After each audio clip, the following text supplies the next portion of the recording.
Queridos oyentes, bienvenidos a este programa de Firmes en la Verdad. Tenemos con nosotros hoy a Ana María, que es una enfermera experimentada, es vocal de enfermería de cuidados paliativos, lleva 30 años como profesional y 18 años de experiencia en cuidados paliativos. Hoy le sonará porque esta palabra es bastante habitual, puesto que tenemos también en la sociedad algo como la eutanasia ahí esperando porque quieren aprobarla. Ella, que es persona experimentada, nos va a hablar de su experiencia como enfermera y de una realidad que ella conoce día a día. Ana María, ¿qué tal estás? Bien, muchas gracias por vuestra invitación. Bueno, encantada de tenerte. La oportunidad de poder contar mi experiencia profesional. Pues sí, es que nos interesa una barbaridad. Quería yo que nos explicaras en tu larga experiencia como enfermera qué es la vocación dentro de tu profesión, esta de cuidados paliativos a la que dedicas 18 años. ¿Por qué? ¿Por qué descubres de repente que eso es lo que te gusta? Bueno, recuerdo hace aproximadamente 20 años, surge en la Comunidad de Madrid, que es donde yo estoy, surge una plaza de enfermería de cuidados paliativos, algo novedoso, y yo de aquella estaba haciendo enfermería pediátrica. Y cuando surge esta plaza dije yo, uy, esto a mí me parece interesante, creo que esto podría gustarme. Pero cuando, soy seleccionada en un concurso que hay, soy seleccionada por mi perfil profesional, por mis estudios y tal, soy seleccionada. Y cuando incluso en casa digo que me han concedido esta plaza, me dicen, bueno, pero esto tiene que ser muy duro. Esto yo creo que para 1 o 2 años aprender un poco, vale. Y la realidad es que el aprendizaje es tal como persona y como profesional que te lleva 1 año, 2 años, así 18 años. Y creo que ha sido me identifico como enfermera de cuidados paliativos, totalmente. Y qué curioso, porque eso, lo que te decían, siendo lo más duro, porque es los cuidados paliativos cuando ya al final no hay nada que hacer, ¿no? O sea, ya se podría decir que es como están el enfermo en puertas a la muerte y en un paso muy difícil. ¿Cómo eso te cautiva de tal manera y dices que se te puede definir como enfermera de cuidados paliativos, lo que más te gusta? Porque uno descubre que hay mucho por hacer. A un paciente no se le puede decir que no hay nada que hacer.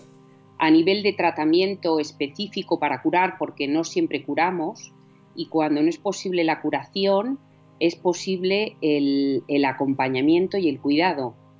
Y esto es de tal relevancia en la parte más vulnerable del paciente, que es en el proceso final de vida, que cuando uno ve todo lo que puede llegar a hacer por un paciente y por su familia, porque está en ese contexto, el paciente no está solo, va acompañado pues, de un entorno, familiares, seres queridos, que viven de otra manera el proceso de final de vida, que cautiva, ¿no? Que me parece un aprendizaje de tal calidad y de cosas que no están escritas en los libros que dije yo, de aquí no me puedo marchar. O sea, es como un vicio, decir, yo creo que ya he visto gran parte y resulta que te encuentras con otro paciente donde es único, irrepetible, la situación es totalmente diferente y tú crees que haces como profesional de enfermería, ¿qué haces? Pero yo creo que también recibes y en esa proporción, pues uno se va enganchando y da sentido a su vocación, a su profesión. Uno aprende a escuchar, a respetar, a ver el valor de la presencia, a ver la parte humana de la asistencia sanitaria, donde se basa en lo científico, en lo técnico, y yo siempre digo que tiene 3 patas, y lo humano. De ahí, ahora se habla de humanización de la asistencia, cuando realmente con quien tratamos es con un ser humano, ¿no? Tiene esas 3 patas con una gran, yo diría, entidad que es la persona, como ser único, irrepetible. Entonces, he aprendido tanto que, pues me enganché a ello. Y como yo, pues muchos otros profesionales que han encontrado el mismo sentido. Y tú ahora ya eres muy experimentada, pero al principio tú llegas y a lo mejor tienes pensado, nada, tengo que dar, aparte del trato científico, bueno, mi conocimiento, porque es a lo que vas, ¿no? Una asistencia, porque ese es el pilar, ¿no?, de la profesión, pero has empezado a desarrollar la parte humana y al principio me imagino que sería difícil afrontar, decir, bueno, ¿qué les digo yo? ¿Cómo les doy esperanza si estamos ya al final? ¿Cómo les doy ánimo si esto es imposible? ¿Qué haces? ¿Cómo barajas tú ahí ¿Cómo hago este viaje? Bueno, este viaje para mí es duro porque lo primero que hago es hacer una reflexión sobre mi propia muerte. ¿Cómo me gustaría a mí vivir mi propia muerte? Cuando uno hace esta reflexión se encuentra con una realidad que es innata a todo ser humano, que aunque nos lo dicen no tenemos el espacio y el tiempo de reflexionar sobre ello. Y entonces yo empiezo a trabajar cómo me gustaría a mí que fuera mi propia muerte, con la ayuda de toda la gente que voy acompañando en este proceso de final de vida. Lógicamente lloro, no de mi dolor, sino del dolor del otro, acompaño en el acompañamiento del otro y vivencio que se puede morir en paz, porque me enseñan los pacientes a morir en paz. Entonces, en este tránsito, pues yo me paso 2 años donde leo, estudio, y esto me resulta incluso más duro que la propia experiencia personal que uno tiene. ¿Por qué? Porque vivencio de lunes a viernes que esto es verdad, que voy a morir. Entonces, al principio no es fácil, incluso, bueno, pues en casa me dicen, Ana, yo creo que te tienes que plantear que esto hay que dejarlo, esto es una temporada, ya has aprendido, porque claro, tú no desconectas, no es cierto que pongas ni una barrera al sufrimiento del otro, ni desconectes cuando tú te vas a tu casa, no es cierto, tú arrastras que he hecho que podía haber hecho mejor, podía haber abordado este tema, no me siento preparada, esto está bien hecho, no está bien hecho. Bueno, pues uno se plantea pues muchas cosas en la vida. Se plantea incluso dónde está Dios, si realmente existe ante este sufrimiento. Bueno, me hago muchos planteamientos, pero llego a encontrar ese sentido que creo que una profesión como es la sanitaria tiene que tener, primero como persona y después como profesional. Y esto me lleva a un aprendizaje a tal escala que soy capaz de hablar de mal pronóstico a un paciente, además de estudiarlo, soy capaz de abordarlo. A ver, y eso, espérate, que quiero que me cuentes un poco más de eso. Qué difícil eso. Un mal pronóstico a alguien que te está mirando con unos ojos como diciendo, ay, por Dios, arréglame esto. Recuerdo que haciendo el máster de bioética, en mi trabajo de fin de máster, estaba relacionado con el grado de información que tienen los pacientes en el final de la vida, cuando están en un equipo de cuidados paliativos. La mayoría de ellos llegan a estos servicios con muy poca información en muchos casos, sobre todo tiene más información la gente más joven que la gente más mayor. Porque, perdona, es bueno que se sepa, que me imagino me lo vas a responder ahora, pero ¿es bueno que se sepa la realidad o eso el ánimo lo mina en un paciente? Y es mejor escondérselo. ¿Depende de las personas? Claro, depende de la trayectoria de vida de cada uno. Si a mí me dijeran qué jersey más feo llevas puesto, yo puedo explicar mi relato. Pues el color rojo me encanta porque me identifica, es un jersey que me ha regalado mi hijo en un viaje que ha hecho, yo que sé, a Sudamérica, por inventarme algo. ¿Quién soy yo para decirle al otro lo que verdaderamente necesita? Pero sí que es cierto que si uno se quiere apropiar de sus decisiones, para eso tiene que tener una información. Cuando uno tiene información, por dura que sea, como es vas a morir o tienes una enfermedad grave, irreversible, incurable, uno puede tomar decisiones, puede hacer reflexión de su legado, puede decidir si darse o no darse un tratamiento, sobre todo cuando en la balanza se sopesa si es tan beneficioso o no para el paciente. Puede dejar temas resueltos. Entonces hay gente que le supera esta situación, pero sabiendo que la información es grave, delega en otras personas. Y hay otros pacientes que deciden, no, yo quiero saber la verdad. Y esta verdad muchas veces, antes por paternalismo, los sanitarios cogíamos las riendas de lo que sabíamos y le decíamos al paciente que era bueno o que era malo, desde nuestro punto de vista. Sin embargo, ahora, en un proceso en el que el paciente tiene autonomía, y así debe ser, para poder decidir y saber qué es importante o no es importante, se le debe ofertar la información y es el que decide si quiere o es el momento o no es el momento de tener la información. Pero bueno, sí. Bueno, se la oferta sin decírsela, es decir, ¿quiere usted saberlo? ¿Las personas que le gustaría saber de su proceso de enfermedad o por el contrario, si las cosas empeoran, usted prefiere que sea su hija, su pareja? Y entonces es el paciente el que te dice, muchas veces los pacientes no tienen miedo a que le des un mal... Hombre, no es plato de gusto, a nadie le gusta que le den esa información, pero muchas veces no temen la muerte. Sobre todo la gente que es mayor, que ya ha tenido un proceso de vida donde ha podido desarrollar, bueno, pues todas sus capacidades, ha podido relacionarse y tiene una edad en la que sabe que el final llega. Yo creo que la gente mayor no tiene ese miedo a la muerte, ¿no? Porque ha desarrollado esto. Lo que tiene miedo es al dolor, al sufrimiento y al abandono. Claro, que son las cosas, porque también te has encontrado con alguien que te diga, ay, no me puede usted quitar la vida.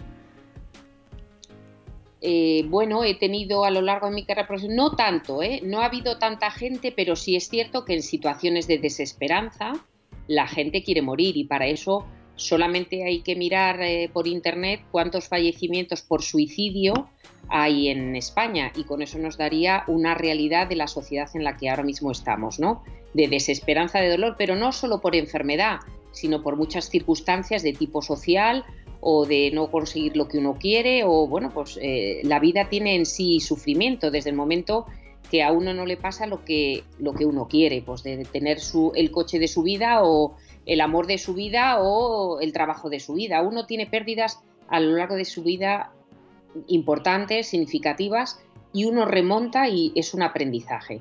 Pero cuando a uno le dicen que está en un proceso de final de vida, bueno, pasa por unas etapas donde al final la aceptación es lo que le queda.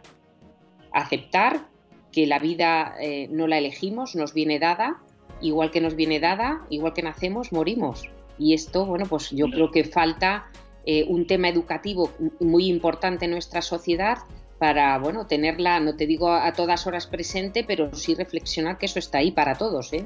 Por lo que estás diciendo, en la sociedad quizás no se quiere hablar de la muerte, ¿no? No se quiere afrontar.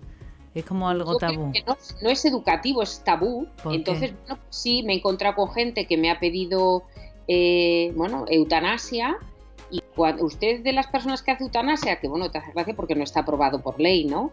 Y luego dentro de estar aprobado por ley, pues bueno, para eso está la objeción de conciencia. Pero cuando tú le preguntas cuál es el motivo, pues hay gente que es por el dolor que tiene físico. No quiere sufrir, claro. No quiere sufrir, lógicamente, yo también la querría. Y bueno, le dices que te dé un margen para poner tratamiento y cuando le alivias el síntoma, ¡ay, qué bien! Pues ya no la quiero, ¿no? Y luego hay un dolor mayor que es, bueno, pues el dolor del alma, ¿no?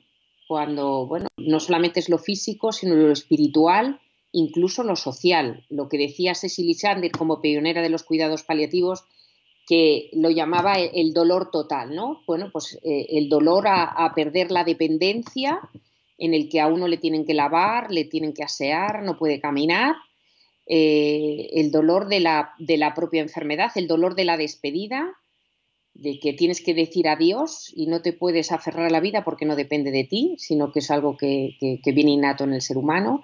Y bueno, esto deberíamos de aprender para que luego uno puede llegar a decir adiós y a dar gracias a la vida por lo que ha vivido, ¿no? Esto último que has descrito, tú como enfermera de cuidados paliativos, ¿puedes aportar algo a ese dolor total, a esa aceptación, ¿no?, de esa realidad que nos va llegando?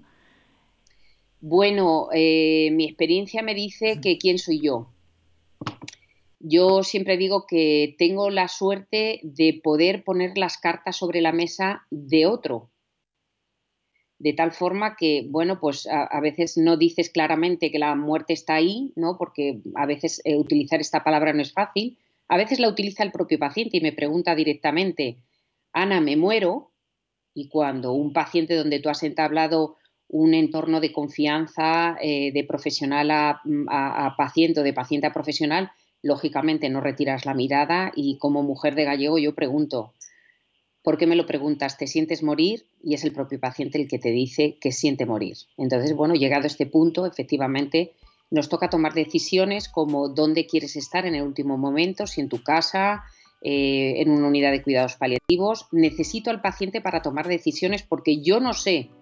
Yo sé lo que sería bueno para mí, lo que yo querría, pero yo no sé lo que es bueno para el paciente. Yo puedo detectar que creo que, pero la vida te puede sorprender, cada paciente es un mundo, ¿eh? Entonces, bueno, yo creo que tengo la suerte de poder plantear a un paciente que es un momento de hacer reflexión, bueno, pues de ver qué legado deja en su vida. Es un momento para dar las gracias a quien te está cuidando y a lo mejor es un momento también que nos da la oportunidad para pedir perdón. Y si uno sabe cerrar su ciclo, uno puede morir en paz. Esto me lo han enseñado mis pacientes. Mientras que si el miedo a la muerte, la desesperanza, le meto a uno en un bucle de miedo, que a veces, bueno, pues puede hacer que tenga uno una muerte pues agitada y tener que llegar a necesitar una sedación.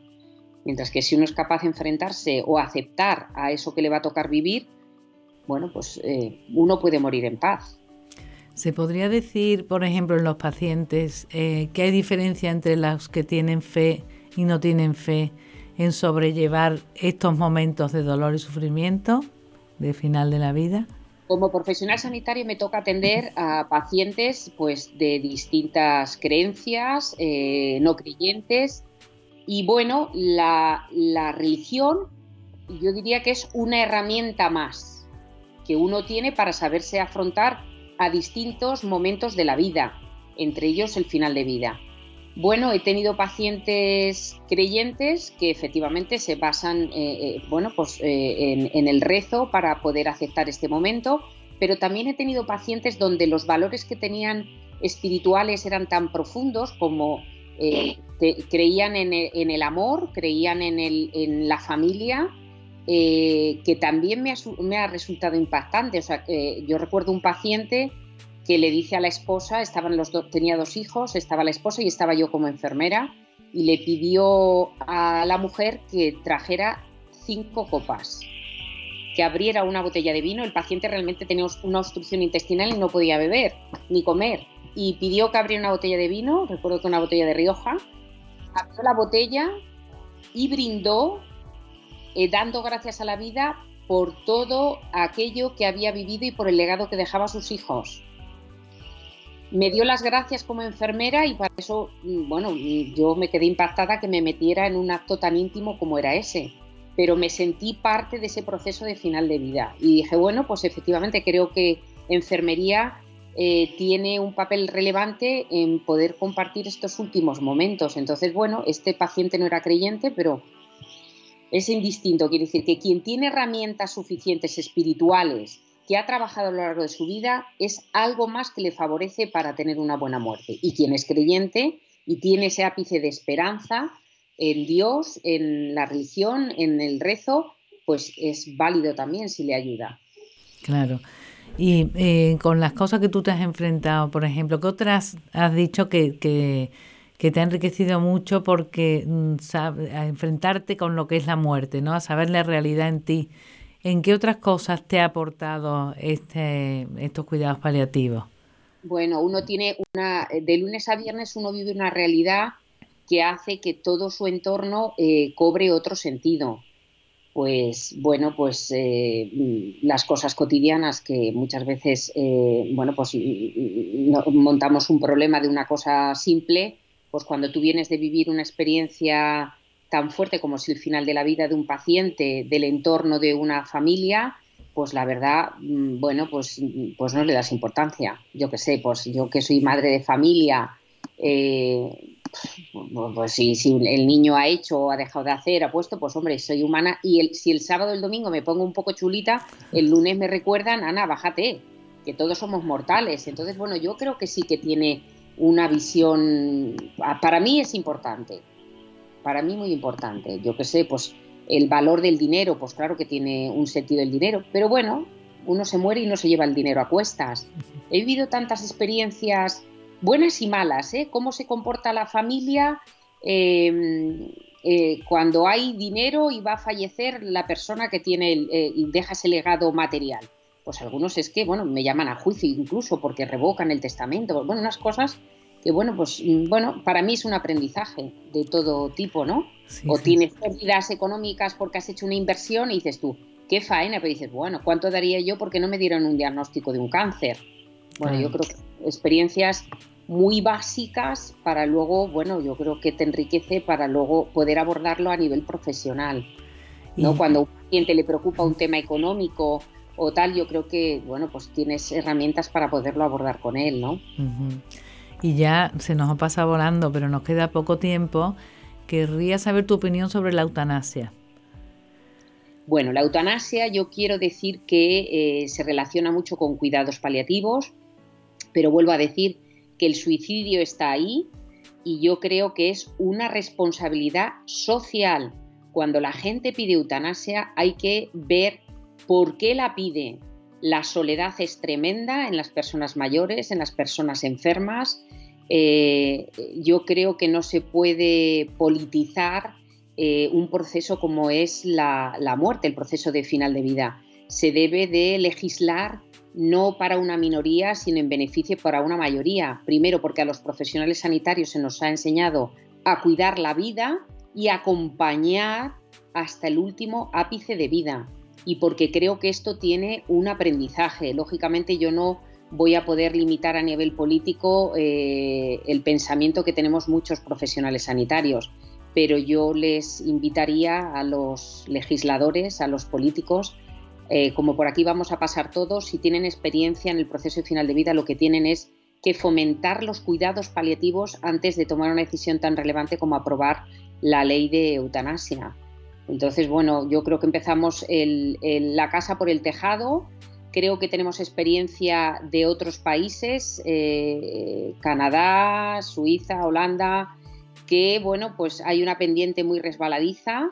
Si se aprueba esto tiene unas connotaciones yo creo que bueno, bastante graves, porque ¿quién soy yo para decidir la muerte de un paciente? Sobre todo cuando, como es el caso de una demencia, no puedes decidir por ti mismo.